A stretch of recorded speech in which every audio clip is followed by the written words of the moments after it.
साथियों नमस्कार, स्वागत है आप सभी का आपके अपने चैनल साइंस टॉप में।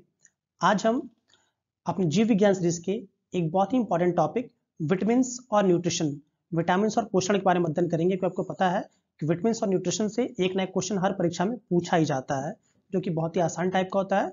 हम आइए इसका जल्दी जल्दी अध्ययन करते हैं। चलिए पहले बताइए विटामिन्स, पहले पोषक तत्व होते क्या है। वे पदार्थ जो जीवों के विभिन्न प्रकार के जैविक कार्यों को करने के लिए, उनके संचालन के लिए आवश्यक होते हैं, उन्हें हम पोषक तत्व कहते हैं या न्यूट्रिएंट्स कहते हैं। ठीक है, अब न्यूट्रिएंट्स को उनकी इंपॉर्टेंस के बेसिस पे हम अलग अलग पार्ट्स में डिवाइड कर सकते हैं। मतलब कि जो पोषक तत्व हैं, जब बात करेंगे उनकी हम आवश्यकता के आधार पे, तो अलग अलग टाइप के हो जाएंगे। जैसे कुछ होते हैं ऊर्जा प्रदान करने वाले, कुछ होते हैं उपापचयी पदार्थ होते हैं, कुछ आपके अनुवांशिक पदार्थ होते हैं और कुछ आपके वृद्धियम विकास वाले पदार्थ होते हैं। मीन्स जब हम बात करते हैं न्यूट्रिशन में जो पिगमेंट्स होते हैं, जो सब्सटेंस है उनके बारे में, तो पहले हमारे होते हैं एनर्जी गिविंग, जिसको कहते हैं हम ऊर्जा उत्पादक पदार्थ। इसमें दो ही आते हैं मेनली, फैट्स और कार्बोहाइड्रेट, जिसको हम हिंदी में कहते हैं वसा और कार्बोहाइड्रेट। फिर हम बात करते हैं मेटाबॉलिज्म में, क्योंकि आपको पता है कि हमारे शरीर को चलाने के लिए ऊर्जा के साथ साथ कुछ ऐसे तत्वों की आवश्यकता होती है जो कि बहुत सारी क्रियाओं में उत्प्रेरक की तरह या बायो कैटलिस्ट की तरह कार्य करते हैं। तो उनमें हमारा बहुत इंपॉर्टेंट है विटामिन आता है, वाटर आता है और फिर आपके मिनरल्स या खनिज लवण आते हैं, जो कि हमारी बॉडी के मेटाबॉलिज्म के लिए बहुत ही इंपॉर्टेंट है। नेक्स्ट हमारा है अनुवांशिक पदार्थ या जेनेटिक मटेरियल। इसमें हमारा न्यूक्लिक एसिड आता है, क्योंकि आपको पता है कि न्यूक्लिक एसिड हमारा आरएनए और डीएनए बनाता है, जो कि एक जनरेशन से दूसरे जनरेशन में कैरेक्टर्स के या गुणों के ट्रांसफर के लिए बहुत ही रिस्पॉन्सिबल होता है। नेक्स्ट हमारा आता है जो फूड का टाइप, वो है हमारा वृद्धियम विकास वाला, मीन्स कैसे बॉडी बिल्डिंग। ठीक है, जो हमारे शरीर की जो वृद्धि और विकास हो रही है, उसके लिए जो इंपॉर्टेंट पिगमेंट हमारा दैट इज अ प्रोटीन, वो प्रोटीन है। इसलिए प्रोटीन को हम बॉडी बिल्डिंग ब्लॉक भी कहते हैं। आपने इससे पहले क्लास में पढ़ा भी होगा। ठीक है, अब आइए इनको एक एक करके डिस्कस करते हैं। आपसे कोई पूछे कि जो भी पोषक पदार्थ हैं, उनको हम अगर हम बात करें उनके उपयोग के आधार पे, तो क्या क्या हो जाएगा, तो आप बोलेंगे एनर्जी गिविंग फूड, जो एनर्जी देते हैं, मेटाबॉलिक फूड, जो समय मेटाबॉलिज्म में इंपॉर्टेंट है।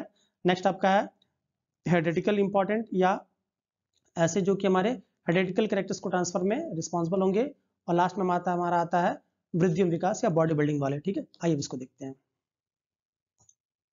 अब जो हम पूरे की बात कर रहे थे, हम जो भी पोषक पदार्थ हैं, ठीक है, जो भी पोषक पदार्थ हैं, इनको हम मेन 7 कैटेगरीज में डिवाइड कर सकते हैं, फिर उसको डिस्कस करेंगे। इसमें पहला हमारा है carbohydrate, fat, protein, vitamins, nucleic acid, minerals and water.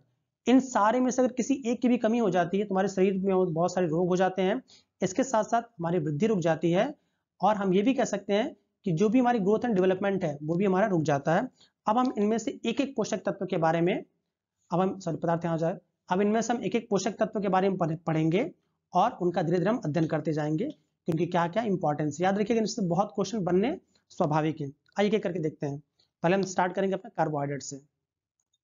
देखिए कार्बोहाइड्रेट क्या होता है, हम केमिस्ट्री में इसके नहीं जाएंगे, हम केवल उन्हीं टॉपिक्स की बात करेंगे जो हमारे लिए इंपॉर्टेंट हो। आपको पता है जो कार्बोहाइड्रेट होता है वो कार्बन, हाइड्रोजन और ऑक्सीजन से मिलकर बना होता है। पूछा गया है कि कार्बोहाइड्रेट किन किन तत्वों से मिलकर बना होता है, कार्बन, हाइड्रोजन और ऑक्सीजन। इसमें कार्बन आपका 1, हाइड्रोजन 2 और ऑक्सीजन आपका 1, मतलब 1:2:1 के रेशियो में होता है, अनुपात में होता है। ठीक है, अब ये बात होती है कि हमारे शरीर में हम जो भी भोजन करते हैं, उसका 55 से 75% हम जो भी भोजन लेते हैं, सबसे अधिक ऊर्जा की आवश्यकता होती है अपने दैनिक कार्य करने के लिए। इसके साथ साथ जो भी हम हमारी बॉडी में या हमारे शरीर में जो भी वर्क्स होते हैं, इंटरनली वर्क्स, उनके लिए भी जो एनर्जी मिलती है, वो हमें कहाँ से मिलती है, कार्बोहाइड्रेट से मिलती है। तो याद रखिए कि हमारी बॉडी का 55 to 75% जो भी भोजन हम लेते हैं, वो किस फॉर्म में लेते हैं हम, कार्बोहाइड्रेट के फॉर्म में, क्योंकि हमें बहुत तेजी के साथ ही ऊर्जा प्रदान करता है।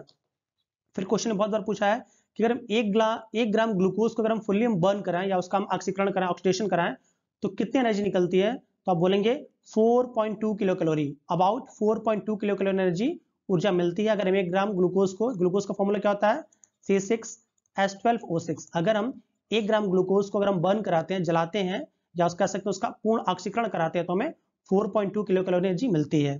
ठीक है, अब बात करते हैं कार्बोहाइड्रेट के मेन सोर्सेज के। आपको पता है चावल, गेहूं, मक्का, आलू, बाजरा, गन्ना, ये सारे के सारे सोर्सेज किसके हैं, आपके कार्बोहाइड्रेट्स के हैं। ठीक है, आइए और आगे चलते हैं। नेक्स्ट हमारा आता है फैट, या इसको हम बोलते हैं लिपिड भी बोल सकते हैं, या फैट ऑयल, जो बोलना बोल लीजिए। ठीक है, चलिए अब जो वसा होती है, ये वशी अम्ल तथा ग्लिसरॉल का एक एस्टर होता है। ये केमिस्ट्री का पॉइंट है, क्वेश्चन बस ये बनता है कि वसा क्या होती है, तो आप बोलेंगे वसीय अम्ल और ग्लिसरॉल का एक एस्टर होता है जो कि इनकी एस्टरिफिकेशन से बनता है। अब वही बात कि अगर हम 1 ग्राम वसा या फैट को अगर हम बर्न कराते हैं, इसको जलाते हैं या इसका पूर्ण ऑक्सीडेशन कराते हैं, तो कितनी एनर्जी मिलती है? About 9.2 kilo calorie. इसको रट्टा मार लीजिएगा।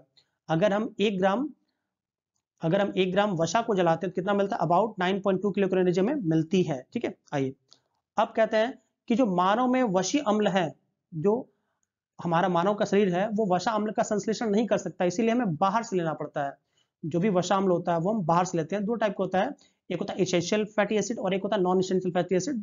हम इसको मेन पॉइंट में देखते हैं। ठीक है, तो अब इसमें 2 फैटी एसिड है, एक हमारा है लिनोलेइक एसिड और एक है अल्फा लिनोलेइक एसिड। बहुत सारे फैटी एसिड हैं, 2 ही देखेंगे हम, लिनोलेइक एसिड और अल्फा लिनोलेइक एसिड, जो कि मानव स्वास्थ्य के लिए अत्यंत ही आवश्यक है। इनसे क्वेश्चन पूछे हैं इसलिए इनको मैंने मेंशन किया है। लिनोलेइक एसिड और अल्फा लिनोलेइक एसिड जो है वो ह्यूमन हेल्थ के लिए बहुत रिस्पॉन्सिबल है। ठीक है, इसलिए इनको हम बाहर से लेते हैं। अब जो अल्फा लिनोलेइक एसिड है, इसको हम ओमेगा 3 फैटी एसिड भी कहते हैं। जो अल्फा लिनोलेइक एसिड है, इसको हम ओमेगा 3 फैटी एसिड भी कहते हैं, जो कि जो ब्लड वेसल्स होती हैं उनमें फैट को जमने नहीं देता है। मतलब अगर कोई मोटा तगड़ा हो गया है, किसी का वेट बहुत ज्यादा बढ़ गया है, तो उनको जो हार्ट की डिजीज होती हैं तो उनमें ओमेगा 3 फैटी एसिड की कैप्सूल्स दी जाती हैं, ताकि उनकी बॉडी में ब्लड प्रॉपर रूप से प्रवाहित होता रहे। इसके साथ साथ उनका ब्लड प्रेशर भी बहुत ज्यादा एबनॉर्मल ना हो। ठीक है, अब ये क्वेश्चन ये पूछा है कि जो अल्फा लिनोलेइक एसिड है वो किस में मिलता है, तो याद रखिएगा अलसी, जिसको हम तीसी बोलते हैं, इसके तेल में पाया जाता है। अलसी या तीसी में इजिली हमको अल्फा लिनोलेइक एसिड मिल जाता है। यही एक रीजन है कि जो भी हार्ट की मेडिसिन बनती है उसमें ओमेगा 3 फैटी एसिड पक्का यूज किया जाता है। ठीक है, आइए और आगे चलते हैं। आप यहाँ से बस क्वेश्चन याद रखेंगे, जो अल्फा लिनोलेइक एसिड कहाँ मिलता है, तो बोलेंगे अलसी या तीसी में मिलता है। ठीक है, बस आइए चलते हैं आगे। और 1 ग्राम वसा को बर्न कराने में कितनी एनर्जी मिलती है, तो बोलेंगे 9.2 किलो कैलोरी एनर्जी मिलती है अबाउट। अब हम बात करते हैं वसा मिलता कहाँ से, तो याद रखिएगा वसा ऑयल हो गया, फैट हो गया, उसमें अब आपका वसा मिलता है। अब बहु असंतृप्त वसा, इसको हम बोलते हैं पॉली अनसैचुरेटेड फैटी एसिड। देखिए वसा जो होती है 2 टाइप की होती है, एक होता है सैचुरेटेड और एक होती है अनसैचुरेटेड।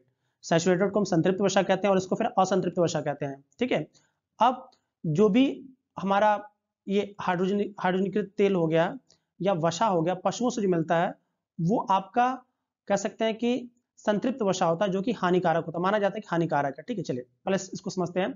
बहु असंतृप्त वसा अम्ल जो कि मछली में मिलता है, इसको मैंने बोला था थोड़ी देर पहले, ओमेगा 3 फैटी एसिड, वो भी आपके मछली के तेल में प्रचुर मात्रा मिलता है, जो कि मानव स्वास्थ्य के लिए बहुत ही इंपॉर्टेंट है। जैसे अगर कोई अगर मछली या मीट खाता हो तो कोशिश ये करनी चाहिए उसको मछली खानी चाहिए, क्योंकि मछली में ओमेगा 3 फैटी एसिड, जो बात कर रहे हैं आप, ओमेगा 3 फैटी एसिड बहुत ही अच्छे अमाउंट में मिलता है, जो कि हमारी स्किन के लिए बहुत रिस्पॉन्सिबल होता है। इसके साथ साथ हमारी बॉडी के जो मेटाबॉलिज्म है उसको भी बहुत अच्छा कर देता है। इसलिए बहुत से लोग कॉड लिवर ऑयल फॉर्म में, जो कॉड लिवर ऑयल या मछली का तेल बोलते हैं, मछली के जिगर का तेल बोलते हैं, उसको लेते हैं ताकि उनकी बॉडी भी सही रहे, उनकी आंखों की विजन के लिए भी अच्छा होता है, उनकी स्किन टोन के लिए भी बहुत अच्छा होता है। ठीक है, तो याद रखिएगा कि जो फैट लिवर ऑयल है, सॉरी जो कॉड लिवर ऑयल है, जो कि बहु संतृप्त वसा अम्ल जो होता है वो मछली में प्रचुर मात्रा मिल जाता है, इसलिए मछली लोग बहुत ज्यादा खाते हैं। ठीक है, इसके साथ साथ जो ट्रांस फैट होता है, आपको पता है ट्रांस फैट जो होता है वो हमारी बॉडी के लिए बहुत ही हार्मफुल होता है। और जो ट्रांस फैट कहाँ मिलता है, जो भी हाइड्रोजनीकृत ऑयल होते हैं उसमें आपका ट्रांस फैट अक्सर मिल जाता है। यहाँ से क्वेश्चन बनता है केमिस्ट्री में, वहां पे हम देखेंगे, एक बार देख लीजिएगा। पूछा जाता है कि जो आपके जो घी, जिसको हम डालडा वनस्पति तेल जो होता है, वनस्पति तेल के हाइड्रोजनेशन में कौन सा तत्व उत्प्रेरक की तरह कार्य करता है, तो याद रखिए निकेल। कौन सा तत्व हमारा? निकेल। क्वेश्चन में पूछता है कि वनस्पति तेल के हाइड्रोजनेशन में कौन सा एलिमेंट या कौन सा तत्व एक उत्प्रेरक की तरह कार्य करता है, तो क्या रखेंगे आप? निकेल याद रखिएगा। ठीक है, आइए आगे चलते हैं। नेक्स्ट हमारा प्रोटीन, हमने कार्बोहाइड्रेट देख लिया, हमने फिर फैट देखा, प्रोटीन की बात करते हैं। अब प्रोटीन, यह मानव शरीर का लगभग 15% जो भाग होता है वो प्रोटीन से मिलकर बना होता है। वैसे हमसे पूछा जाए कि बॉडी बिल्डिंग में सबसे तुम्हारा वाटर आ जाता है, क्योंकि आपको पता है अबाउट 65% हमारी बॉडी में वाटर है। उसके बाद जो बचता हमारा क्या होता है? प्रोटीन होता है। ऑर्गेनिक मैटर की बात हो रही है। अब प्रोटीन जो होता है एक जटिल प्रकार का कार्बनिक यौगिक है, जो कि करीब 20 प्रकार के अमीनो एसिड से मिलकर बना होता है। कितने प्रकार के? 20 प्रकार के अमीनो एसिड से मिलकर बना होता है। वैसे संसार में तो कह सकते हैं कि 100 से भी ज़्यादा प्रकार के अमीनो एसिड मिलते हैं, पर चूंकि हमें अपने शरीर की बात करनी है तो याद रखिएगा हमारा शरीर 20 प्रकार के अमीनो एसिड से मिलकर बना होता है। और जो प्रोटीन होते हैं, जो भी प्रोटीन होंगे उनमें नाइट्रोजन पक्का होगा, इसके साथ साथ सल्फर भी होता है। प्रोटीन में आपका हाइड्रोजन होगा, कार्बन होगा, नाइट्रोजन होगा, सल्फर, ये पक्का मिलेंगे, बट कुछ मिले ना मिले नाइट्रोजन पक्का मिलेगा, ये इसका इंपॉर्टेंट पिगमेंट याद रखिएगा। आइए, अब जो 10 अमीनो एसिड होते हैं उनको तुम्हारी बॉडी खुद संश्लेषित कर लेती है, और जो बाकी के 10 अमीनो एसिड बनते हैं उन्हें हमें बाहर से लेना पड़ता है, उनको बोलते हैं हम इसेंशियल अमीनो एसिड। क्या बोलते हैं? इसेंशियल अमीनो एसिड या आवश्यक अमीनो एसिड। देखिए इसको पिगमेंट इसका ऐसे याद रखिएगा कि जो अमीनो एसिड हमारी बॉडी में बनते हैं उनको बोलते हैं हम नॉन इसेंशियल, और जिन्हें बाहर से लेना पड़ता है उनको बोलते हैं इसेंशियल अमीनो एसिड। तो 10 हमारी बॉडी में बनते हैं और 10 हमें बाहर से लेना पड़ता है, याद रखिएगा, ठीक है। चलिए, अब जो प्रोटीन होता है हमें कहां से मिलता है? आपको पता है सोयाबीन सबसे बेस्ट सोर्स होता है किसका? प्रोटीन का। तो सोयाबीन मिल जाएगा, मूंगफली में मिल जाएगा, दाल में मिल जाएगा, अंडा में मिल जाएगा, मीट में मिल जाएगा, हमें प्रोटीन अच्छे अमाउंट में मिल जाता है, बट सबसे बेस्ट सोर्स क्या हमारा है? सोयाबीन है। और हाँ, ये मूंगफली से याद रखिए, जो मूंगफली होता है वो फैट का भी बहुत अच्छा सोर्स है और आपका प्रोटीन का भी बहुत अच्छा सोर्स है। क्या हमारा मूंगफली, जिसको बोलते हैं ग्राउंडनट बोलते हैं। आइए, अब बच्चों में इसकी कमी से, मतलब अगर प्रोटीन की कमी तो कौन सा रोग हो जाता है? क्वाशिरकोर और मरासमस। कौन सा रोग? बिल्कुल रट्टा मार लिए, कौन सा? क्वाशिरकोर और मरासमस। ये यूपी पीसीएस के एग्जाम्स में बहुत बार पूछा गया है कि बच्चों में प्रोटीन की कमी से कौन सा रोग होता है, तो क्या बोलेंगे आप? क्वाशिरकोर और मरासमस। चलिए, अब एक प्रोटीन होता है अल्फा क्रिएटिन, बहुत आपने शैम्पू का प्रचार देखा होगा, ठीक है। तो जो अल्फा क्रिएटिन होता है, ये कुछ जगहों पे जो हमारे कह सकते हैं एक्सटर्नल, जो हमारे एक्सटर्नल स्केलेटन सिस्टम होता है, इसमें हमारे क्या आता है? सींग, जानवरों के सींग होते हैं, हमारे भी नाखून जानवरों के नाखून होते हैं, जानवरों के पैर को हम बोलते हैं खूर, और जो बाल हैं ये सब किसके मिलकर बने होते हैं? अल्फा क्रिएटिन के। किसके बने होते हैं? अल्फा क्रिएटिन के। यही एक रीजन है कि अब बहुत ज्यादा क्रिएटिन युक्त शैम्पू आते हैं आपके बॉडी की सफाई के लिए। याद रखिएगा, बाल में, सिंग में, खूर में क्या होता है? आपका अल्फा क्रिएटिन पिगमेंट या प्रोटीन पाया जाता है। अब हम प्रोटीन और आगे चलते हैं कि प्रोटीन कहाँ मिलता है? तो दूध में जो होता है प्रोटीन भी मिलता है, वसा भी मिलता है, कार्बोहाइड्रेट, मतलब सारे के सारे जो प्रोटीन हमें बॉडी बिल्डिंग के लिए मिलता है, वसा एनर्जी के लिए, कार्बोहाइड्रेट एनर्जी के लिए, इसके साथ साथ बहुत सारे जो एलिमेंट्स होते हैं वो भी हमें दूध में इजिली मिल जाते हैं, इसलिए दूध को हम पूर्ण आहार भी कहते हैं, बट संपूर्ण आहार नहीं कहते हैं। क्यों नहीं संपूर्ण आहार कहते हैं? क्योंकि इसमें विटामिन सी और आयरन नहीं मिलता, क्योंकि आपको पता है अगर विटामिन सी मिलेगा दूध तुरंत फट जाएगा, और आयरन भी नहीं मिलता है। तो क्वेश्चन ये बनता है पीसेस में कि प्रोटीन में दूध में कौन कौन से पोषक तत्व नहीं मिलते? तो याद रखिएगा विटामिन सी और आयरन नहीं मिलते हैं, बाकी सारे मिल जाएंगे थोड़े बहुत अमाउंट में। चलिए, अब जो केसीन होता है ये भी एक तरह का फॉस्फोप्रोटीन है जो कि दूध में मिलता है। कहाँ मिलता है? दूध में केसीन मिलता है, और इसी की उपस्थिति के कारण दूध का रंग क्या होता है? सफेद होता है। क्वेश्चन ये बनता है कि दूध का रंग क्यों सफेद होता है? क्या बोलेंगे आप? केसीन के चलते। किसके चलते? केसीन के चलते दूध का रंग सफेद होता है। इसके साथ साथ अगर आपने गाय का दूध देखा होगा तो गाय का दूध हल्का पीला रंग का होता है, मतलब सफेदी होता है, हल्का पीला रंग का। तो किसके चलते होता है? Beta carotene. किसके चलते? बीटा कैरोटीन के कारण इसका रंग क्या होता है? हल्का पीला होता है। फिर से पीछे चलिए, केसिन के कारण दूध का कलर क्या होता है? बिल्कुल सफेद या उजला कह सकते हैं। और गाय का दूध जो हल्का पीला होता है, क्यों होता है? अल्फा क्रिएटिन के चलते होता है। यही एक रीजन है कि बोला जाता है गाय का दूध और ज्यादा ही हमारी बॉडी के लिए अच्छा होता है, ठीक है। आइए और आगे चलते हैं। दूध को जो पचाने वाला एंजाइम हमने पिछले चैप्टर में देखा था, रेनिन होता है, जो कि कहां से सीक्रेट होता है? हमारे अमाशय में। अमाशय में हमारे क्या होता है? Gastric juice. अमाशय में क्या सीक्रेट होता है? हमारा गैस्ट्रिक जूस सीक्रेट होता है। और उसमें दो टाइप के एंजाइम हमने एक हमने देखा था पेप्सिन, जो कि प्रोटीन के पचाने में काम आता है, और एक हमारा रेनिन। जो रेनिन होता है वो मिल्क केसिन या मिल्क प्रोटीन को पचाने का काम आता है। तो याद रखिएगा कि दूध को पचाने वाला एंजाइम कौन सा है? रेनिन है, जो कहां स्रावित होता है? हमारे अमाशय में या पेट में। अब दूध में लैक्टोबैसिलस बैक्टीरिया मिलते हैं। क्या मिलते हैं? लैक्टोबैसिलस बैक्टीरिया मिलते हैं, जिसके वजह से दूध हमारा खट्टा हो जाता है, खराब हो जाता है, ठीक है। तो क्वेश्चन ये बनता है कि हमारी आहार नाल में भी कौन सा बैक्टीरिया मिलता है? तो जो लैक्टोबैसिलस है ये हमारी इंटेस्टाइन में मिलता है, आहार नाल में मिलता है। इसके साथ साथ हमारे मिल्क में भी क्या मिलता है? लैक्टोबैसिलस बैक्टीरिया मिलता है, जिसके चलते दूध खराब हो जाता है। आइए और आगे चलते हैं। नेक्स्ट हम बात करते हैं विटामिन की। अब आपको पता है कि विटामिन जो होते हैं ये बहुत ही रिस्पॉन्सिबल होता है हमारी बहुत सारी बायोलॉजिकल एक्टिविटीज के लिए, ठीक है, या बायोलॉजिकल कैटलिस्ट की तरह वर्क करता है, जो कि रिएक्शंस को तेज भगाता है। चलिए, अब पूछा जाता है कि विटामिन वर्ड किसने दिया? तो याद रखिएगा एक साइंटिस्ट थे फ्रैंक, ये फ्रैंक हैं, ठीक है, कैसिमिर फ्रैंक। इन्होंने 1911-12 में क्या दिया था? विटामिन वर्ड दिया था, उसकी अवधारणा दी थी, ठीक है। चलिए, अब याद रखिए विटामिन में क्योंकि बहुत ही लेस अमाउंट में इसकी नेसेसिटी, इसकी आवश्यकता जो होती है बहुत ही कम मात्रा में होती है, इसलिए इसमें कोई एनर्जी नहीं होती है, परंतु ये उपापचय की क्रियाओं के लिए अत्यंत ही आवश्यक होते हैं। कौन? विटामिन। आज तक करीब 20 प्रकार के विटामिन की खोज हो चुकी है। कितने प्रकार की? 20 प्रकार के विटामिन की खोज हो चुकी है, जिसको हम दो प्रमुख श्रेणियों में डिवाइड करते हैं। एक होता है हमारा वसा में घुलनशील विटामिन और एक होता है जल में घुलनशील विटामिन। यहां से ये अंतर ये समझिएगा कि जो वसा में घुलनशील विटामिन है, इसमें चार आते हैं हमारे, vitamin A, vitamin D, vitamin E और विटामिन के, मतलब एडीई के। वसा में घुलनशील कौन से हैं? एडीई के। अब इनका फायदा ये होता है, जैसे मान लीजिए कि आज हमें विटामिन ए, मान लीजिए सीजन चल रहा है सपोज करिए गाजर का या आम का, आपको पता है विटामिन ए दोनों में अच्छा मिलता है, हमने खूब ज्यादा हमने विटामिन ए खा लिया, तो ये होगा ये कि जो हमारी बॉडी के नीड से ज्यादा जो बचेगा उसको लीवर क्या कर देगा? हमारा स्टोर कर देगा कि भाई बाद में जब इनको नहीं मिलेगा उस समय हमारे काम आएगा। तो ये फैट में सॉल्युबल है, इसलिए हमारी बॉडी में लॉन्ग टाइम तक भी स्टोर हो सकते हैं। परंतु जो जल में घुलनशील विटामिन है, इसमें कौन कौन से आते हैं? विटामिन बी और सी। कौन कौन से? विटामिन बी और सी। ये ऐसे विटामिन होते हैं जो जल में घुलनशील होते हैं। तो ये जो विटामिन होते हैं, मान लीजिए कि मुझे चाहिए अबाउट, सपोज कर लीजिए 40 माइक्रोग्राम मुझे डेली चाहिए मुझे विटामिन सी, और मान लीजिए मैंने 60 ग्राम खा लिया, नींबू का रस मैंने ज्यादा खा लिया, तो जो 40 तो मुझे चाहिए और जो एक्स्ट्रा बचेगा वो फिर बॉडी से यूरिन के थ्रू या फीकल मैटर के थ्रू बाहर निकाल दिया जाएगा। यही हालचाल विटामिन बी का भी है कि जो हमारी दैनिक नीड है, जो हमारी दैनिक आवश्यकता है, उसके बाद जो भी एक्स्ट्रा बचेगा उसको फिर बॉडी से बाहर निकाल देता है। इसलिए इसको क्या बोलते हैं हम? जल में घुलनशील विटामिन। इसलिए जल में घुलनशील विटामिन बी और सी हमें डेली लेना पड़ता है, और जो वसा में घुलनशील विटामिन है, अगर उनमें एक बार हम ज्यादा अमाउंट में भी ले लेते हैं तो हमारी बॉडी में लॉन्ग टाइम तक के लिए वो स्टोर हो जाता है। तो यहाँ पे दो टर्म याद रखिएगा, वसा में घुलनशील विटामिन और जल में घुलनशील।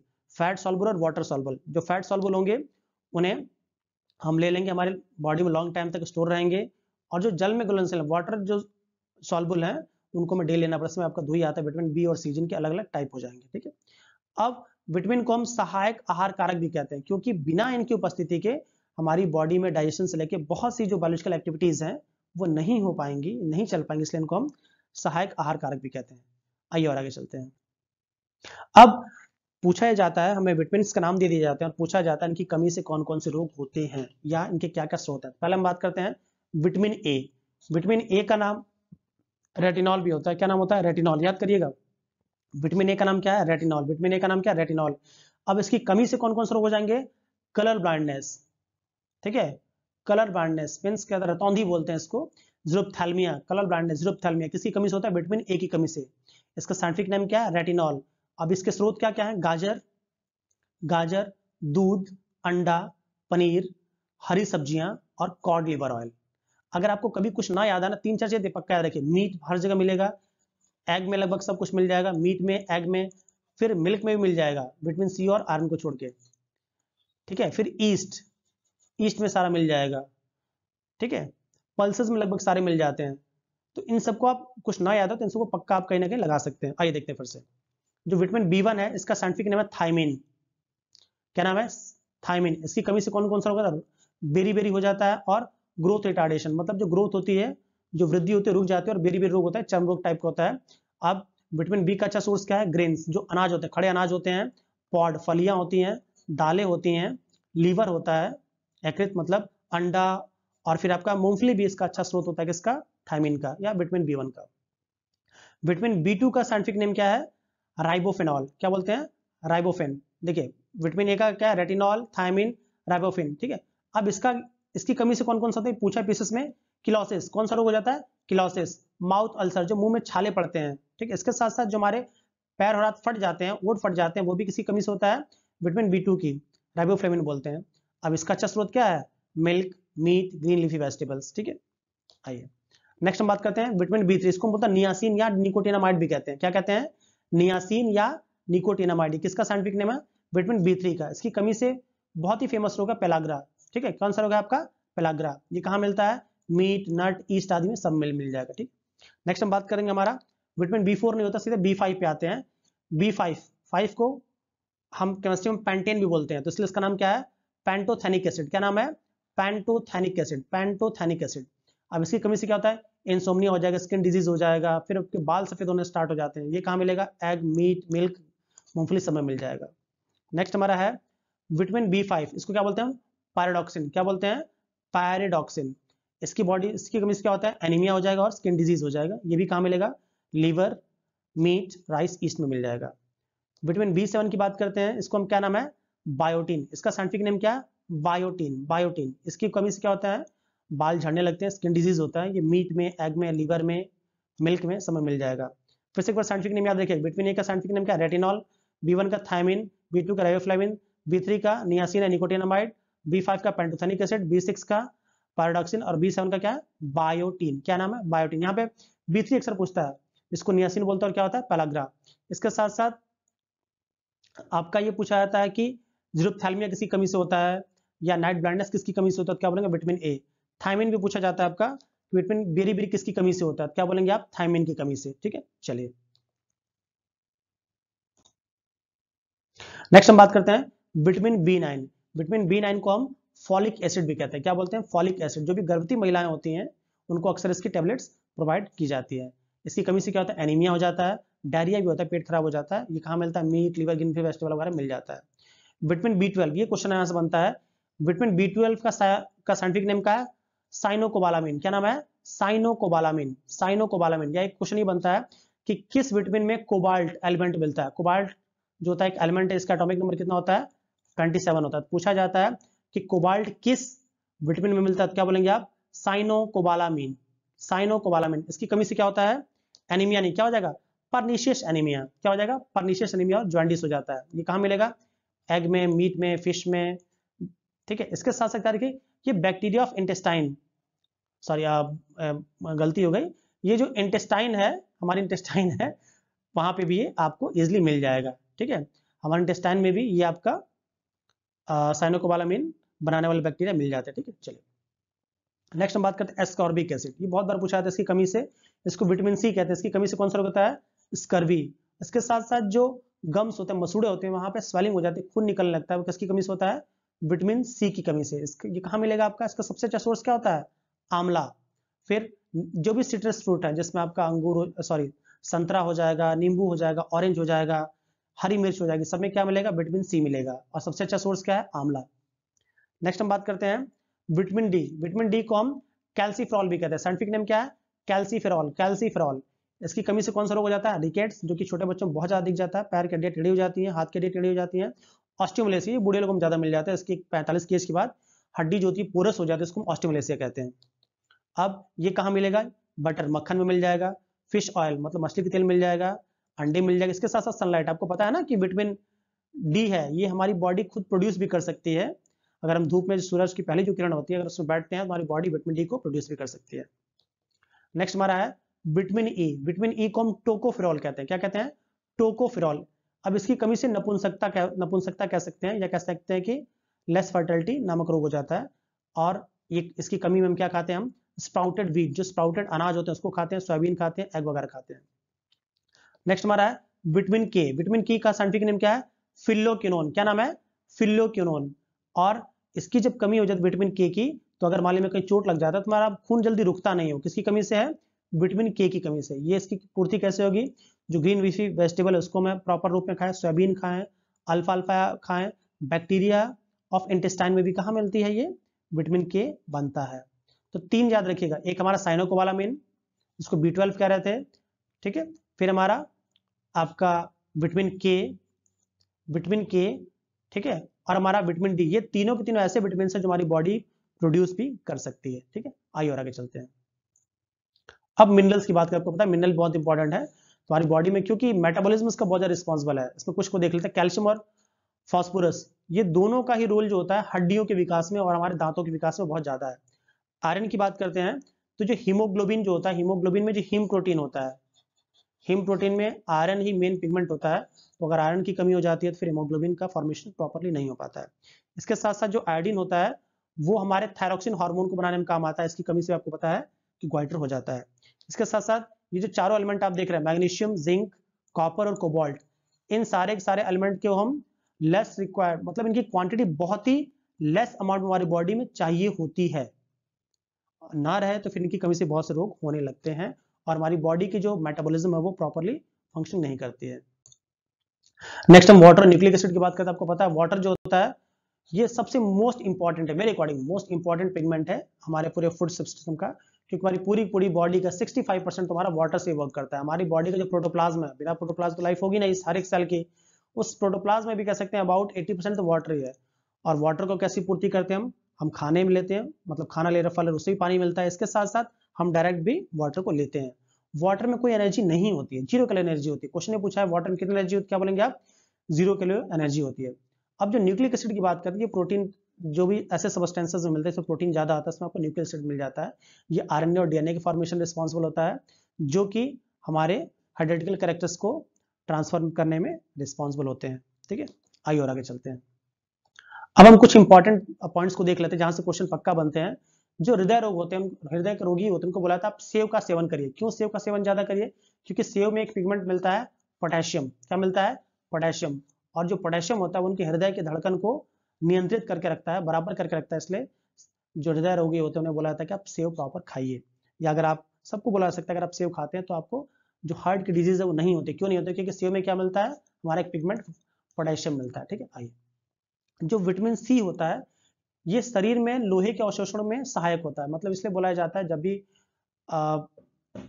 भी आयरन की कोई टैबलेट आपको डॉक्टर देता है तो बोलता है साथ में विटामिन सी भी देता है। क्यों विटामिन सी दे देता है, क्योंकि विटामिन सी जो रहेगा तो आयरन के एब्जॉर्प्शन में वो बहुत ही हेल्पफुल होता है।